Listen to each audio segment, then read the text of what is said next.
Pengerusi, saya ingin bincangkan butiran 020300 komunikasi strategik sebanyak ringgit Malaysia 7.86 juta bersekali dengan butiran 0.20500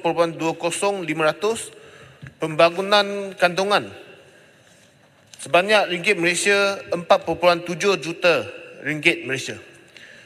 Yang berhormat Datuk Pengerusi, kita sekarang berada dalam zaman teknologi maklumat, iaitu era cyber. Pelbagai cabaran baru yang terpaksa kita hadapi sekarang, termasuklah isu-isu gangguan dan buli cyber, isu-isu penipuan, penulaan berita palsu dan pelbagai lagi cabaran-cabaran yang lain.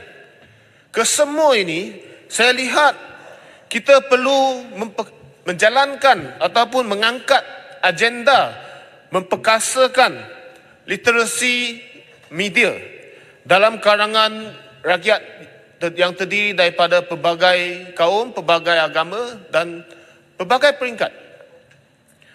Yang berhormat Datuk Pengerusi, literasi media dia merujuk kepada keupayaan masyarakat dalam mengakses, memahami, menganalisis dan menilai sesuatu kandungan mesej ataupun maklumat, sama ada dia adalah penting dalam konteks era digital pada masa sekarang. Teknologi seperti deepfake telah membawa cabaran baru dalam era cyber ini. Penyebaran video dengan teknologi deepfake yang serupa dengan orang sebenar amatlah sukar dibezakan. Dalam era ini, bukan hanya kerajaan atau institusi utama yang mampu menyebarkan berita atau maklumat, malah setiap individu dengan akses internet juga boleh menyebarkan maklumat melalui media sosial. Dulu sekiranya kita kata apa-apa maklumat kita mendapat daripada sumber yang begitu tunggal, begitu sedikit, iaitu sama ada daripada radio, televisyen ataupun daripada surat khabar. Tetapi kini fenomena ini telah berubah. Kalau kita pergi ke kampung-kampung, kita perhatikan di warung, di kedai kopi, apabila apik-apik sembang dalam kedai kopi, mereka kata Facebook cakap demikian. Kalau dulu dia akan cakap surat khabar cakap demikian. Tapi kini dia akan cakap, ini menurut Facebook. Ada yang lebih canggih lagi, dia kata menurut TikTok. Arau sukalah. Dia apa-apa dia akan bergantung kepada maklumat yang didapati melalui media sosial. Maka adalah penting kerajaan untuk berbuat sesuatu.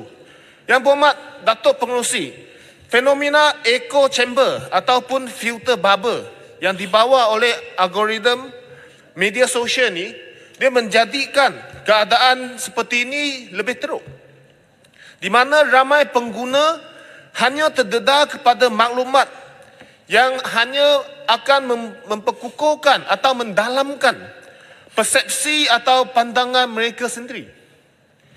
Ini telah mencipta satu keadaan di mana fakta dan logik seringkali akan diketepikan, akan diabaikan, dan dia hanya menjadikan media sosial sebagai satu pembesar suara untuk menyebarkan segala maklumat, sama ada palsu ataupun benar.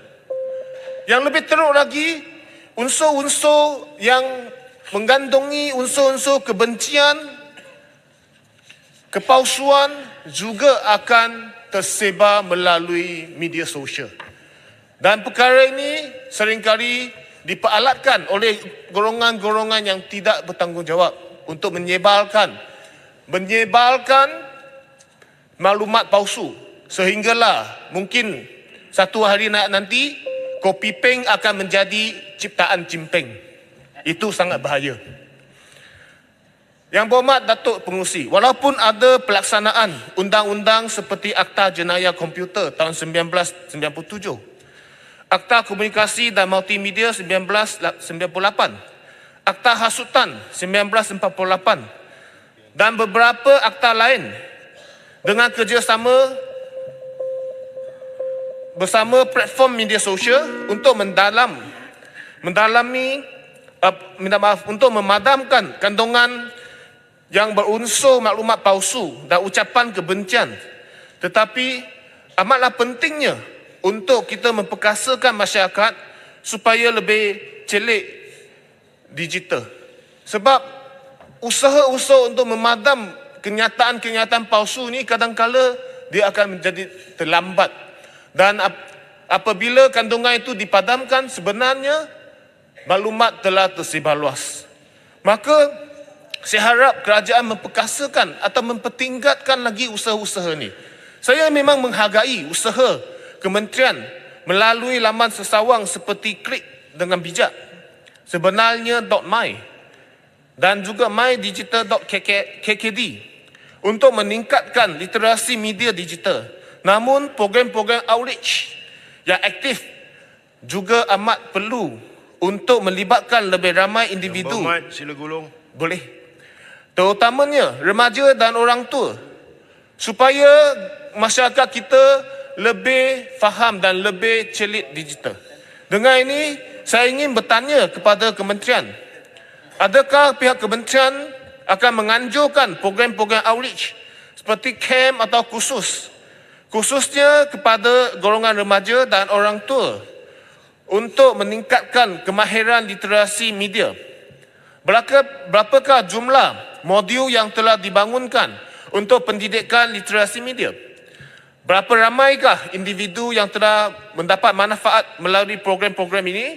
Dan apakah impak atau keberkesanannya terhadap peningkatan kesedaran literasi media di kalangan masyarakat? Melalui pendekatan holistik yang merangkumi undang-undang, pendidikan dan kesedaran, saya yakin kita dapat membina masyarakat yang lebih resilient dan berinformasi untuk menghadapi cabaran era cyber yang semakin rumit pada hari ini. Sekian, terima kasih. Terima kasih Yang Berhormat Bakri. Dipersilakan Yang Berhormat Tasik Lugo. Terima kasih Datuk Pengerusi.